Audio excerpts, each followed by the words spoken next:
کہہ رہے ہیں کہ بھائی مسجد میں جاؤ تو زینت لے کے جاؤ. ہم اور آپ کیا کر رہے ہیں؟ یہی میرا سوال ہے. یہی سب چیزوں کی کسوٹی ہے کہ بھائی اس کو کسو. کہاں کھڑے ہو؟ کیا ہو رہا ہے؟ سوچ کہاں جا رہی ہے؟ فکریں کہاں جا رہی ہیں؟ اللہ کا حکم کیا ہے؟ ہم کیا کر رہے ہیں؟ اور پھر ہم رو رہے ہوتے ہیں صبح سے لے کر رات تک کہ بھائی یہ پریشانی، یہ معاملات، یہ خرابی، ایسا ہو گیا، ویسا ہو گیا. ارے بھائی تو تم نے خود کر رکھا ہے. اپنی زندگی کو تم نے خود ہی ہلاکت پہ ڈال رکھا ہے. بالکل ایسی ہی مثال ہے. اگر پیٹ خراب ہو رہا ہے یا کوئی بھی جسم کا کوئی بھی حصہ خراب ہو رہا ہے تو آپ فوراً اس کو دیکھتے ہیں بھائی یہ کیوں ہو رہا ہے. کبھی دیکھا ہے شوگر کے پیشنٹ کو وہ چینی زبردستی کھا رہا ہو؟ کبھی نہیں کھائے گا. اس کے اندر نہیں صاحب یہ تو نقصان پہنچائے گی، کیونکہ اس کے اس بات کا احساس ہے مجھے شوگر ہوگی. اور جن کو شوگر نہیں پتا اس کو پرواہ نہیں ہے جو مرضی کر رہا ہے، لیکن اس کا زندگی کے اندر اندر چیزیں ڈیمیج ہو رہی ہوتی. بھائی یہ اصل ہمیں بنانا تو یہ ہے کہ ہماری ہر چیز جو ہے، لباس، پوشاک، وضع، قطع، ہر چیز جو ہے وہ اللہ کے نبی کے عین سنت کے مطابق ہو جائے. یہ ہے ہمارا ٹارگٹ. اس چیز کو اچیو کرنا ہے، یہ مقصد ہے ہمارا. ہم اس مقصد کے لیے آئے، لیکن ہم نے اور آپ نے اللہ معاف کرے مقصد ہی بدل دیا. ہم تو یہ کہیں گے، یہاں تک کہہ رہے ہیں کہ بھائی کسی نے صرف نمازی کو مقصد بنا لیا، کسی نے صرف تسبیحات کو مقصد بنا لیا. بھائی یہ مقصد نہیں ہے. مقصد تو ہر چیز عرض کر رہا ہوں وہ دل مطمئنہ بنانا ہے، قلب سلیم بنانا ہے. لیکن یہ روح کی غذا ہے. جس طرح انسان روٹی کھاتا ہے، چاول کھاتا ہے، یہ جسم کی غذا ہے. اس کے اندر جو پیچھے چھپی ہوئی چیز، جو طاقت ہے، وہ اصل چیز جس کو ہم روح کہیں گے. لیکن اگر اس کے اندر روح ہی نہ ہو تو وہ چیز، اگر وہ چیز اصلی نہ ہو تو وہ کیا کرتی ہے؟ اس کے اندر اثر نہیں پیدا کرتی. تو اصل مقصد کیا ہے؟ اصل انسانی عبادت ریاضت کا مقصد ہے کہ ہمارے دل کے اندر وہ باتیں پیدا ہوں جو اللہ تعالیٰ چاہتے ہیں، جو نبی نے کیا کر دکھایا. لیکن ہم اور آپ بس اسی کو، اس لیے کہہ رہا ہوں شیطان نے کہا لگے رہو. ہم اور آپ بس صبح سے لے کر رات تک اسی میں لگے ہوئے. کبھی ان باتوں کو غور کرو کہ میں پیچھے کیوں ہو گیا، آج مجھ سے یہ نعمت کیوں چھوٹ گئی، آج میرے ساتھ ایسا کیوں ہو گیا. دنیا کے اندر بھی ایسا ہی ہے. پیٹ خراب ہو گیا تو کیوں ہو گیا؟ فوراً اگر غور کرو گے، ہاں یار فلاں وقت میں نے بد پرہیزی کر لی. آج شوگر کا پیشنٹ کہے گا مجھے شوگر کیوں بڑھ گئی، تو غور کرے گا تو ہاں بھی یہ مسئلہ تھا میرے ساتھ. آج میں نے جو ہے فلاں وقت جو ہے یہ میٹھی چیز کھا لی زیادہ. تو غور کرنے سے اس بات کا احساس ہوتا ہے، ورنہ احساس ہی نہیں. بھائی بات یہ کہ زندگی ایک دفعہ ملی، اس کے بعد دوبارہ نہیں ملے گی. بار بار عرض کر رہا ہوں، یہ زندگی ایک دفعہ ملی ہے. اس کا مقصد صرف اللہ کی رضا حاصل کرنی. اور اللہ کی رضا کس چیز میں ہے؟ وہ نبی کی سنت میں. نبی کی سنت کیسے آئے گی؟ اب میں آپ کو یہ وہاں سے لے کر آخر تک بتانا چاہ رہا ہوں. نبی کی سنت کیسے آئے گی؟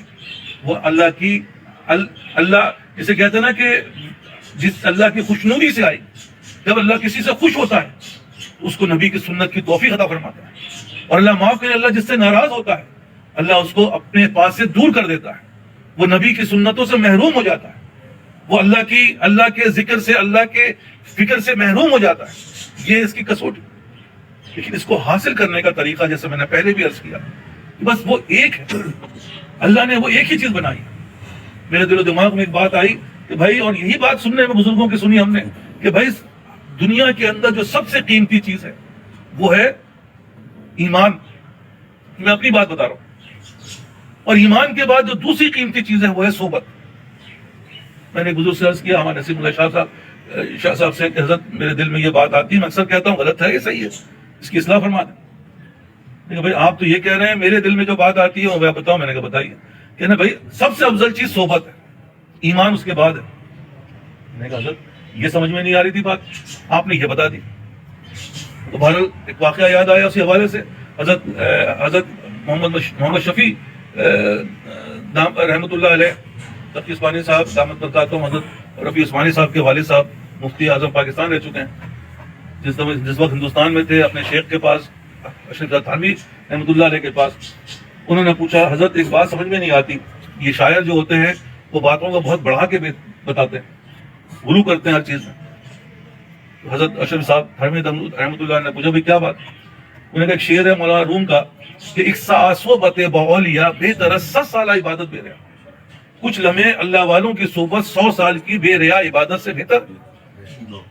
تو یہ بات میری سمجھ میں نہیں آ رہی. مولانا روم نے یہ بات کہی، یہ کیسی بات ہے کہ 100 سال کی بے ریا عبادت سے بہتر. تو اشرف تھانوی رحمۃ اللہ نے فرمایا کہ اگر میں اس شعر کو پڑھوں تو معلوم ہے کیسے پڑھوں گا.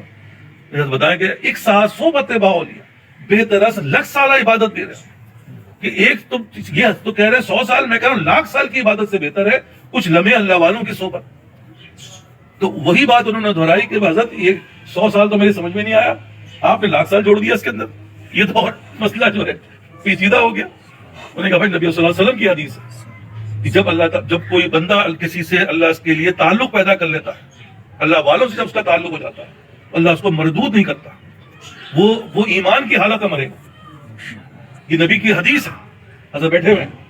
تو یہ حدیث کا مطلب کیا ہے کہ بھائی سب سے بڑی کامیابی تو یہی ہے کہ ایمان ہم سلامت لے جائیں، ورنہ آخری وقت میں اور اس کے میں اللہ معاف کرے ایمان سے بھی جانے کا خطرہ ہوتا ہے.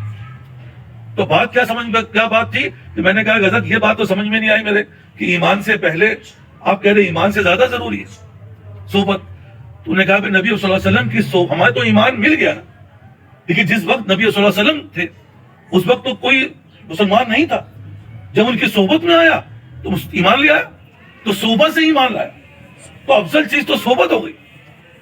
اور یہی جو بات میں آج کل کہ اگر ایمان رہ جائے تو اس کا تعلق بھی صحبت سے ہے کہ اللہ والوں کی صحبت جو ہے اس کو مردودیت سے بچا لیتی ہے.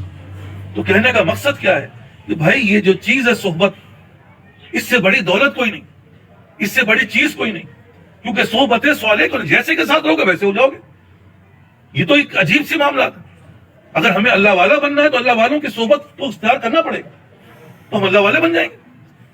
کیونکہ دو ہی چیز ہے، ایک سیدھے ہاتھ کے لوگ ہیں، ایک الٹے ہاتھ کے لوگ ہیں. جو سیدھے ہاتھ میں جو ہے وہ اللہ تعالیٰ کے نیک اور صالح لوگ ہیں، اور الٹے ہاتھ والے جو ہیں وہ اللہ معاف کرے وہ اللہ تعالیٰ کی لعنت پہ گرفتار لوگ ہیں. تو سیدھے ہاتھ والے کون ہیں؟ وہ ہے اہل اللہ، اللہ والے. تو بھائی اصل کیا ہوا، یا تو آپ ادھر ہو جائیں یا ادھر ہو جائیں، اور جو بیچ میں ہوتا ہے وہ کیا ہوتا ہے؟ اللہ معاف کرے وہ تو کسی نہیں ہوتا.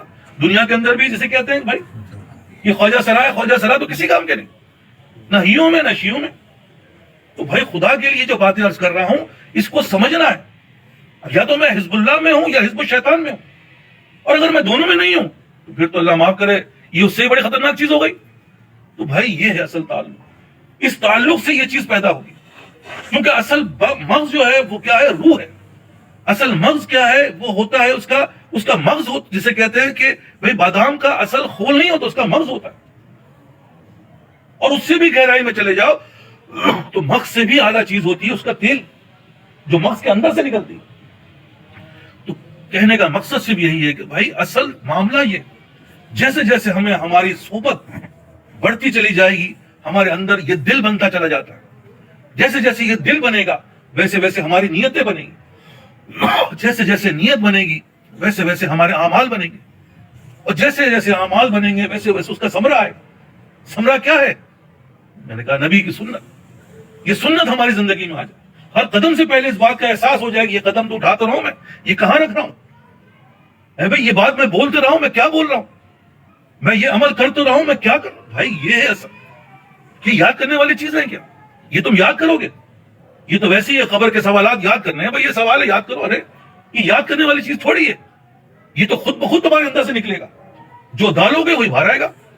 یہی بتا رہا ہوں، یہی فکریں پیدا کر رہا ہوں کہ خدا کے لیے جو کر تو رہے ہم بہت کچھ، لیکن ہم تو اس چیزوں کے اندر سوائے رسوائی کے علاوہ کچھ بھی نہیں مل رہا، ہلاکت کے علاوہ کچھ نہیں مل رہا، کیونکہ یہ احساس ہی پیدا نہیں ہو رہا. احساس کے اوپر ہی تو سارا معاملہ ہے کہ وہ سب سے پہلے آئے گا، آنے کے بعد مزید معاملہ بڑھے گا تو وقت پہ آئے گا، اور آگے بڑھے گا تو وقت سے پہلے آئے گا، اور آگے بڑھے گا تو وہ وقت سے پہلے اس کی تیاری کر رہا ہوگا. یہ ہے اس کی ثمرہ. وہ ہر چیز میں ہوگا، نماز کے اندر بھی ایسی ہوگا کہ مومنین کی پہچان کیا ہے؟ ایک نماز کے بعد جاتے ہیں دوسری نماز کا انتظار کرتے ہیں، وہ وقت سے پہلے جا کے مسجد میں بیٹھ جاتے ہیں، وہ پکارنے والے سے پہلے پکار سے پہلے پہنچ جاتے ہیں. ایک وقت ایسا آتا ہے وہ اپنا ڈیرا ہی مسجد میں ڈال دیتے ہیں. کیا یہ کامیابی ہے؟ اور کسے کہیں گے کامیابی؟ تبدیلی تو یہ آنی چاہیے، کیونکہ تبدیلی یہ نہیں آ رہی، اس بات کا احساس ہی نہیں. لیکن بہرحال لمحہ فکریہ یہ آئے ہیں اسی لیے، لیکن بار بار کہہ رہا ہوں آئے ہیں اسی لیے. اور اگر یہ نہیں ہے تو ہلاکت کے سوا کچھ لے کے نہیں جاؤ گے، کیونکہ یہی دل ہی سے سب کچھ بنے گا. یہ دل کے اندر یہ احساس پیدا ہونا شروع ہو جائے گا. جیسے جیسے یہ احساس پیدا ہوگا آپ یہ دیکھیں گے آپ کے اندر یہ تبدیلی آئے گی.